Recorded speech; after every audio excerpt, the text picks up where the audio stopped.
आज करू गुबगुबीत लुसलुशीत पुरणपोळी। आहा कशी टम्म फुगली बघा।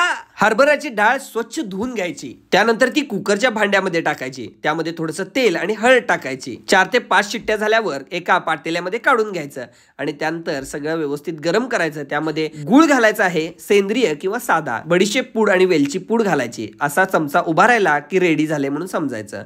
त्यानंतर अशी जाळी घ्यायची, जाळीवरनं पाडून घ्यायचं, गार करायची। गव्हाचं पीठ घ्यायचं, त्यामध्ये तेल घालायचं आहे थोडंसं आणि हळद थोडीशी घालायची आणि व्यवस्थित मळून घ्यायचं। मळ मळ मळ मळ मळायचं बघा। अशा पद्धतीनं गोळा तयार झाला की थांबायचा, हा गोळा त्याकडे बघायचं, हसायचं आणि त्यामधून एक छोटासा लाडू काढायचा, त्याला असं वाटी करायची, वाटीवर मध्ये हे पुरण भरायचं। पुरण भरल्यानंतर असं दोन्ही बाजूने पॅक करून घ्यायचं, अगदी व्यवस्थित पॅक केल्यावर लाटणं घ्यायचं, त्यात थोडंसं पीठ घालायचं आणि व्यवस्थित लाटण्यानं लाटून घ्यायचं।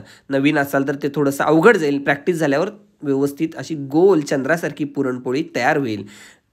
तुम्ही हे व्हिडिओ बघत असाल तर फॉलो करायला विसरू नका। मस्तपैकी पुरणपोळी आता तव्यावर तेल घालून टाकायची आहे आणि थोडंसं वरनं सुद्धा तेल सोडायचं आहे, जेणेकरून व्यवस्थित भाजली जाईल आणि अशी टम्मकन फुगती बघा, किती मस्त बघा, फुगली फुगली फुगली। तयार झालेली आहे पुरणपोळी मस्तपैकी। आता त्याच्यावर तूप घाला आणि मांडी घालून जेवायला बसा। फॉलो करायला विसरू नका आणि व्हिडिओ बघत असाल तर कमेंटसुद्धा करा, तुम्हाला पुरणपोळी आवडतात का हे कमेंट करून सांगायला विसरू नका। धन्यवाद।